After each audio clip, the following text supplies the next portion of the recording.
नमस्कार साथियों, स्वागत है आपके अपने ही चैनल मास्टरमाइंड पे। मित्रों, अब तक हमने 3 वीडियो करा दिए हैं पर्यावरण से, जो कि किरण के वॉल्यूम 2 से लिया गया है। और किरण का दावा है कि बिहार शिक्षक यानी कि बीपीएससी की ट्री परीक्षा, जो कि कक्षा 1 से 5 के लिए और कक्षा 9 से 10 के लिए एवं कक्षा 11 से 12 के लिए जो पाठ्यक्रम है एनसीईआरटी एवं एससीईआरटी पर आधारित है एवं इन्हीं पुस्तकों से प्रश्न पूछे जाएंगे। ये हम नहीं कह रहे हैं, किरण पब्लिकेशन का दावा है। किरण पब्लिकेशन की सभी पुस्तकें जो है एनसीईआरटी एवं एससीईआरटी पाठ्यक्रम पर जो है पूर्णतः आधारित है, शायद कोई पुस्तक नहीं। ये आप लोग देख सकते हैं, आपके स्क्रीन पर दिखाई दे रहा होगा। तो इनका ये दावा है। चलिए हम लोग शुरू करते हैं अब नेक्स्ट चैप्टर, जो कि 4 चैप्टर है, जल है। जल से जितने प्रश्न बने हैं, इन प्रश्नों को संकलन यहाँ पे किया गया है किरण पब्लिकेशन के द्वारा। अभी तक आप उन 3 वीडियो को नहीं देखे हैं तो एक बार जा करके उन सारे वीडियो को आप लोग जरूर देख लें। चलिए शुरू करते हैं। पहला क्वेश्चन जो कि आपके स्क्रीन पे है, क्या कहा जा रहा है कि निम्नलिखित में से किस नदी घाटी में भारत का प्राचीनतम सभ्यता पनपी। तो किस नदी घाटी में जो है भारत का जो है प्राचीन सभ्यता पनपी है, तो उस घाटी का क्या नाम है? तो सिंधु घाटी की सभ्यता। कहाँ? सिंधु घाटी की सभ्यता। नेक्स्ट देखेंगे क्वेश्चन नंबर 2 में क्या कहा जा रहा है कि पेड़ पौधों में लगभग कितना प्रतिशत जो है जलांश होता है, जल अंश होता है। तो पेड़ पौधों में जो है 50 से 65% तक क्या होता है? जल का अंश होता है। क्या होता है? जल का अंश होता है। इसको ध्यान रखिएगा, 50 से लेकर के 65% तक। नेक्स्ट देखेंगे क्वेश्चन नंबर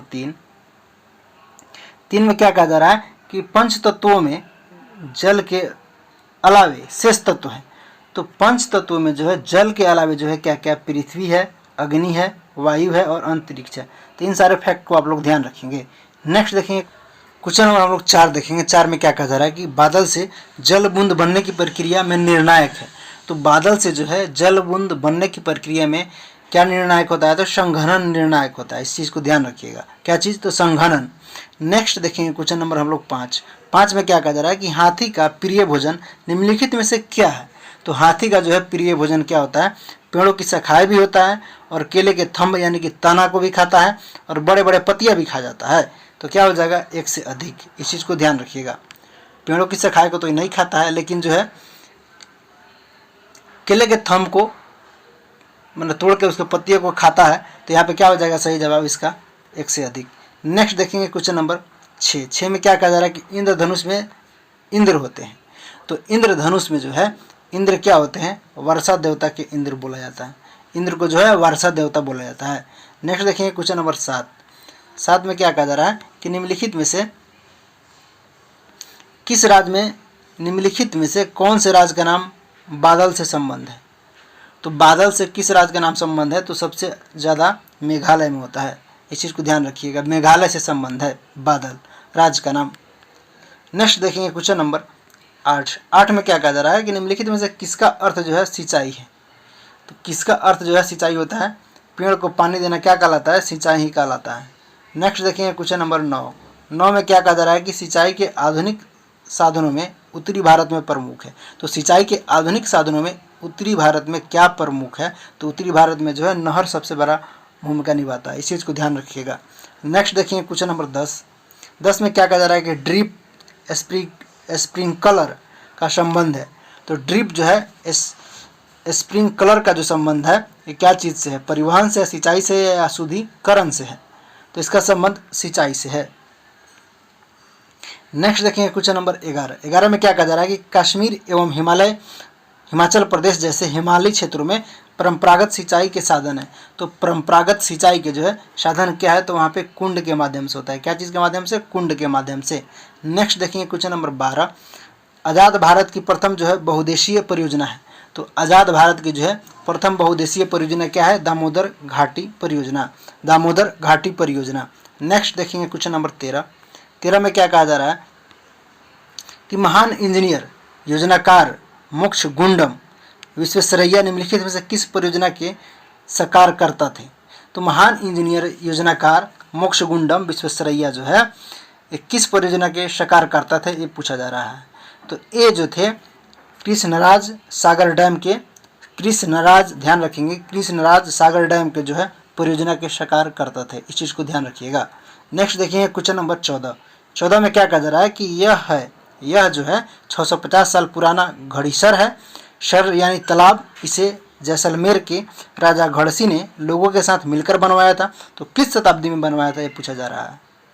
तो ये बनवाया गया था 7वीं सदी में। ध्यान रखिएगा 650 साल पुराना जो घड़ीसर है यानी कि यह तालाब है, इसे जो है जैसलमेर के राजा घड़सी ने बनवाया था। तो 7वीं सदी में बनाया था। इस चीज़ को ध्यान रखिएगा। कब? तो 7वीं सदी में। कितना साल पुराना है? तो 650 साल पुराना है। नेक्स्ट देखिए क्वेश्चन नंबर 15। अलबरूनी किस क्षेत्र से जो है भारत आया था? तो अलबरूनी जो है उज्बेकिस्तान से भारत आया था। इस चीज़ को ध्यान रखिएगा। नेक्स्ट देखिए क्वेश्चन नंबर 16। फिर अलबरूनी से क्या कहा जा रहा है कि अलबरूनी के अनुसार भारत के लोग किस सिंचाई साधन के निर्माण में माहिर थे? तो अलबरूनी के अनुसार भारत के लोग तालाब के जो है सिंचाई के निर्माण में, साधन के निर्माण में जो है माहिर थे, तालाब से। नेक्स्ट देखिए क्वेश्चन नंबर 17 में क्या कहा जा रहा है कि वर्षा जल संग्रहण के लिए के राजस्थान में निर्मित वास्तुकला का उत्कृष्ट उदाहरण क्या है? वर्षा जल के संग्रहण हेतु राजस्थान में जो निर्मित है वास्तुकला का उत्कृष्ट उदाहरण क्या है? आहड़ है, जोहड़ है, बावड़ी है, या एक से अधिक, या कोई नहीं? तो उसको यहाँ क्या बोला जाता था? बावड़ी बोला जाता था। क्या बोला जाता था? बावड़ी बोला जाता था। नेक्स्ट देखिए क्वेश्चन नंबर 18। उत्तरी भारत में कुआं पूजन नामक समारोह किस संस्कार का अभिन्न अंग है? तो उत्तरी भारत में कुआं का पूजन होता था, तो किस संस्कार का अभिन्न अंग है ये पूछा जा रहा है। तो ये जो है जन्मोत्सव, विवाह उत्सव में जो है पूजा किया जाता है, कुएं का कुआं पूजन होता है। जब किसी का जन्म उत्सव मनाया जाता है या विवाह का उत्सव मनाया जाता है, तब उस वक्त जो है उत्तरी भारत में कुआं का पूजन किया जाता है। तो इस चीज़ को ध्यान रखिएगा। नेक्स्ट देखिए क्वेश्चन नंबर 19। वर्तमान दौर में जो है असंख्य कुएं सूखते जा रहे हैं, क्योंकि अभी भी वही हालात है। तो क्यों सूख रहे हैं? क्योंकि जो है बोरिंग प्रचलित है, इसलिए जो है सूख रहा है। तालाब विलुप्त हो गए हैं, तो इस कारण जो है सूख रहा है। तो यहाँ पे क्या हो जाएगा? एक से अधिक। नेक्स्ट देखेंगे क्वेश्चन नंबर 20। तरुण भारत जो है संघ के किस व्यक्ति ने अलवर की दकड़ी माई की पहल को आगे बढ़ाते हुए दर्जनों तालाबों का उद्धार किया? तो तरुण भारत जो है संघ के राजेंद्र सिंह के द्वारा अलवर की दकड़ी माई की पहल को आगे बढ़ाते हुए दर्जनों तालाबों का उद्धार करने का काम किया था। कौन? तो राजेंद्र सिंह के द्वारा किया गया था। नेक्स्ट देखेंगे क्वेश्चन नंबर 21। सूखाग्रस्त कर्नाटक के होलगुंडी पंचायत को कुएं, तालाबों में पानी को संयोजित करने वाले बाल स्वयंसेवी संस्था है। तो बाल स्वयंसेवी संस्था को क्या बोला गया वहाँ पे? तो भीमा संघ बोला गया। कहाँ? कर्नाटक के होलगुंडी पंचायत में है। नेक्स्ट देखेंगे क्वेश्चन नंबर 22 में क्या कहा जा रहा है कि राजस्थान में वर्षा जल के घरेलू संग्रहण हेतु बनाए जाने वाले परंपरागत गड्ढों को क्या कहा जाता है? तो अभी न पढ़े, उसको क्या बोला जाता है? तो टंका बोला जाता है। क्या बोला जाता है? टंका बोला जाता है। वर्षा जल के संग्रहण हेतु जो है बनाए जाने वाले परंपरागत जो गड्ढा होता है उसको, समझे? अब बड़े बड़े को बावड़ी बोला जाता है। तो इस चीज़ को ध्यान रखिएगा, गलती मत कर दीजिएगा। इसको क्या बोला जाएगा? तो टंका बोला जाएगा। नेक्स्ट देखेंगे क्वेश्चन 23 को देखेंगे। 23 में क्या कहा जा रहा है कि अपशिष्ट अथवा वाहित मल संबंधी जल को किस रासायनिक पदार्थ से उपचारित किया जाता है? तो इसको उपचारित करने के लिए फिटकिरी का भी उपयोग किया जाता है, कास्टिक सोडा का भी और फ्लोरीन का भी। तो क्या हो जाएगा यहाँ पे सही जवाब? उपयुक्त में से अधिक। नेक्स्ट देखेंगे क्वेश्चन नंबर 24 में क्या कहा जा रहा है कि जल जो कुंभी होता है तालाबों झीलों का शत्रु माना जाता है जल कुंभी, इसलिए इसे डैश डैश में प्रयुक्त किया जाता है। तो इसलिए इसे जो है क्या चीज़ में प्रयुक्त किया जाता है? तो बायोगैस में प्रयुक्त किया जाता है जल कुंभी को। तो इस चीज़ को ध्यान रखिएगा, काफ़ी इंपॉर्टेंट हो जाता है। बायोगैस में जो है प्रयोग किया जाता है जल कुंभी को। नेक्स्ट देखेंगे क्वेश्चन नंबर 25। केंद्रीय जल प्रदूषण नियंत्रण बोर्ड यानी कि CPCB, ध्यान रखिएगा, CPCB यानी कि केंद्रीय जल प्रदूषण नियंत्रण बोर्ड का गठन कब हुआ था? यहाँ पे पूछा जा रहा है। तो इसका जो है गठन कब हुआ था? तो 1974 में हुआ था CPCB का, यानी कि केंद्रीय जल प्रदूषण नियंत्रण बोर्ड का। आगे देखेंगे क्वेश्चन नंबर 26 में क्या कहा जा रहा है कि सिंचाई का कौन से साधन जो है परंपरागत है?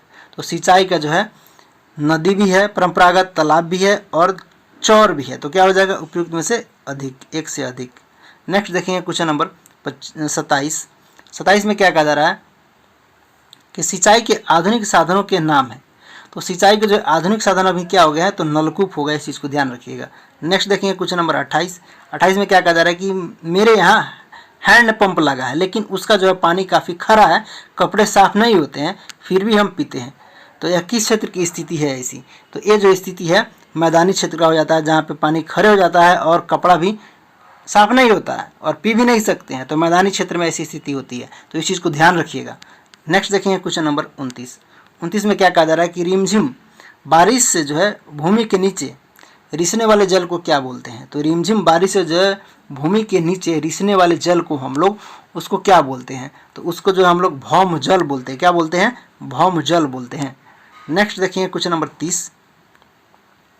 30 में क्या कहा जा रहा है कि संयुक्त राष्ट्र ने पीने, कपड़े धोने, भोजन पकाने और साफ सफाई के लिए न्यूनतम कितने लीटर जल जो है प्रति व्यक्ति प्रतिदिन अनुमोदित किया है? तो यूएनओ के द्वारा पीने के लिए, कपड़े धोने के लिए, भोजन पकाने के लिए और साफ सफाई के लिए जो है न्यूनतम कितने लीटर जल जो है प्रति व्यक्ति प्रतिदिन अनुमोदित करने का काम किया है? तो इसके द्वारा जो है कितने प्रतिशत, तो जो है प्रति व्यक्ति कितना, तो 50 लीटर। 50 लीटर में जो है प्रति व्यक्ति अपना पी भी सकता है, कपड़ा धो भी सकता है और भोजन पका भी सकता है और साफ सफाई भी कर सकता है। तो उसको जो है 50 लीटर यूएनओ के द्वारा अनुमोदित किया गया है। तो इस फैक्ट को ध्यान रखिएगा। नेक्स्ट देखेंगे क्वेश्चन नंबर 31 में क्या कहा जा रहा है कि मानव शरीर में कितने प्रतिशत जल पाया जाता है? तो मानव शरीर में जो है कितने प्रतिशत जल पाया जाता है, ये बात पूछा जा रहा है। बताइए सब लोग। 70% भाग क्या पाया जाता है? तो जल पाया जाता है हमारे शरीर में। ठीक है, आगे हम लोग बढ़ते हैं क्वेश्चन नंबर 32 को देखते हैं। 32 में क्या कहा जा रहा है कि निम्न में से किस में जो है जल का प्रतिशत अधिक होता है? तो जल का प्रतिशत सबसे अधिक सूखे चने में होते हैं या आलू में या टमाटर में? तो क्या हो जाएगा? टमाटर में अधिक होगा। नेक्स्ट देखेंगे क्वेश्चन नंबर 33। दिल्ली के जल स्तर में गिरावट कौन सा कारक सहायक है? दिल्ली में जो जल स्तर गिर गया है, अभी तो बिहार में भी यही कंडीशन हो गया है, तो कारण क्या है? तो वन उन्मूलन एवं अल्प वृष्टि का सबसे बड़ा कारण है। वन का उन्मूलन और अल्प वृष्टि वहाँ सबसे बड़ा कारण बन गया है दिल्ली में, और यहाँ भी ये कंडीशन हो गया है बिहार में भी। नेक्स्ट देखेंगे क्वेश्चन नंबर 34। अपने किस गुण के कारण जल का प्रयोग कार, बसों, ट्रकों के रेडिएटरों में होता है? तो किसके कारण होता है? तो जल्दी ठंडा वो गर्म होता है, इसलिए इसका प्रयोग किया जाता है। क्या चीज़? ठंडा करने के लिए। नेक्स्ट देखेंगे क्वेश्चन नंबर 35 में क्या कहा जा रहा है कि घरों, ऑफिसों में इस्तेमाल कूलरों में प्रयुक्त जो है जल द्वारा किस प्रक्रिया से ठंडक उत्पन्न होता है? तो जो हम लोग कूलर लगाते हैं तो किस प्रक्रिया से? तो वाष्पीकरण के द्वारा जो है ठंडक हमें महसूस होता है। तो ध्यान रखेंगे, घर में या ऑफिस में जो कूलर लगाते हैं तो वो वाष्पीकरण की क्रिया के द्वारा हमें ठंडक महसूस होता है। नेक्स्ट देखेंगे क्वेश्चन नंबर 36 में क्या कहा जा रहा है कि अत्यधिक तापमान वाले दिनों में कौन सा कारक जो है ताप के प्रभाव को मंद करने में सहायक है? तो अत्यधिक जो है तापमान वाले दिनों में वर्षा है सहायक, या सूर्य ताप है, कि वाष्पीकरण है? तो इस कंडीशन में जो है वर्षा हमें काफ़ी सहायक होता है। नेक्स्ट देखेंगे क्वेश्चन नंबर 37 में क्या कहा जा रहा है कि भूमिगत जल को हम किस स्रोत से प्राप्त करते हैं? तो भूमिगत जो जल होता है उसको हम कुएं से प्राप्त करते हैं, झरने से और नलकूप से। तो क्या हो जाएगा? उपयुक्त में से एक से अधिक। इस चीज़ को ध्यान रखिएगा। नेक्स्ट देखिए क्वेश्चन नंबर 38। घरेलू जल को हम किस तरीके से शुद्ध कर सकते हैं? तो घरेलू जल को जो है जल में फिल्टर करके कर सकते हैं, जल को उबाल कर सकते हैं और क्लोरीन डाल कर भी कर सकते हैं। जल में जो है क्लोरीन डाल दीजिएगा तो भी साफ़ हो जाएगा, और उबाल दीजिएगा तो भी साफ़ हो जाएगा, और फिल्टराइज करके भी पी सकते हैं। तो क्या हो जाएगा? उपयुक्त में से एक से अधिक यहाँ पे सही जवाब हो जाएंगे। नेक्स्ट देखिए क्वेश्चन नंबर 39। क्या कहा जा रहा है कि संपूर्ण जल में जो है लवणीय जल का प्रतिशत कितना है? तो संपूर्ण जो जल है उसमें लवणीय जल का प्रतिशत कितना है? तो भैया 97% है। इस चीज़ को ध्यान रखिए। कितना है? 97% है संपूर्ण जल में जो है लवणीय जल का प्रतिशत। नेक्स्ट देखेंगे क्वेश्चन नंबर 40 में क्या कहा जा रहा है कि महासागरों में जल की मात्रा अधिक होती है, फिर भी किस कारण इसका प्रयोग पीने में नहीं किया जाता है? तो महासागर में तो जल अधिक होता है, ठीक है, लेकिन हम लोग पीने का प्रयोग क्यों नहीं करते हैं? क्योंकि उसमें लवण पाया जाता है। क्या पाया जाता है? तो लवण पाया जाता है, उसमें लवण पाया जाता है। नेक्स्ट देखिए क्वेश्चन नंबर 41 में क्या कहा जा रहा है कि महासागरों में जो है घुले हुए लवण में किस लवण की मात्रा सबसे अधिक होती है? अब ध्यान रखिएगा यहाँ पे, तो उसमें तो लवण घुला हुआ है महासागर में, लेकिन अब यहाँ पे पूछा जा रहा है कि कौन सा जो है लवण सबसे ज़्यादा पाया जाता है? तो सोडियम क्लोराइड। क्या चीज़? सोडियम क्लोराइड पाया जाता है। नेक्स्ट क्वेश्चन नंबर 42 को लगाएंगे हम लोग। 42 में क्या कहा जा रहा है? कि अलवणीय जल का कितना प्रतिशत हिमखंड तथा हिमानियों में पाया जाता है। तो अलवणीय जो जल होता है वो हिमखंड और हिमानियों में कितना प्रतिशत पाया जाता है, ये बात पूछा जा रहा है। तो 68.7% पाया जाता है हिमखंड और हिमानियों में अलवणीय जल। नेक्स्ट देखिए क्वेश्चन नंबर 43 में क्या कहा जा रहा है कि नदियों, दलदल एवं झीलों में पाए जाने वाले सतही जल में किसका जल प्रतिशत अधिक है। तो झील का जो है जल क्या होता है, प्रतिशत अधिक होता है कहाँ, नदियों, दलदल, झीलों में पाए जाने वाले सतही जल में जो है झील सबसे अधिक होता है, इस चीज़ को ध्यान रखिएगा। नेक्स्ट देखिए क्वेश्चन नंबर 44, पृथ्वी पर उपस्थित कुल जल का कितने प्रतिशत अलवणीय है। तो पृथ्वी पर जो है कुल उपस्थित जल जो है उसके कितना प्रतिशत अलवणीय है यहाँ पे पूछा जा रहा है। तो लवणीय तो 97% है, तो अलवणीय कितना हो जाएगा, अब आप लोग ही कमेंट करके बता दीजिए। तो अलवणीय कितना हो जाएगा, 3% ही अलवणीय है। तो इस चीज़ को ध्यान रखिएगा, लवणीय कितना है तो 97% और अलवणीय कितना है तो 3%। तो इस फैक्ट को ध्यान रखिएगा। नेक्स्ट देखेंगे क्वेश्चन नंबर 45 में क्या कहा जा रहा है कि गतिशील बर्फ की नदी क्या कहलाती है। तो गतिशील जो बर्फ की नदी होती है उसे हम लोग क्या बोलते हैं, तो उसको हम लोग हिमानी बोलते हैं। क्या बोलते हैं, हिमानी बोलते हैं। नेक्स्ट देखेंगे क्वेश्चन नंबर 46, जल प्रदूषण से जो अभिप्राय है कि, तो जल प्रदूषण से क्या अभिप्राय है। तो जल प्रदूषण से जो है जलों में अनैच्छिक पदार्थों का मिलने के कारण ऐसा कंडीशन उसमें हो जाता है। इच्छित पदार्थों के जलाशयों में हटाना, तापमान में वृद्धि, तो क्या हो जाएगा, ये तीनों के कारण जो है जल प्रदूषण का अभिप्राय है। तो क्या हो जाएगा, उपयुक्त में से एक से अधिक इसके जवाब हो जाएंगे। नेक्स्ट देखेंगे क्वेश्चन नंबर 47 में क्या कहा जा रहा है कि पौधे में जो है जल का वाष्प में बदलना क्या कहलाता है। पौधे के जो है जल का वाष्प में बदलना क्या कहलाता है, तो ये घटना वाष्पोत्सर्जन कहलाता है। पौधे के जल का वाष्प में बदलना वाष्पोत्सर्जन कहलाता है।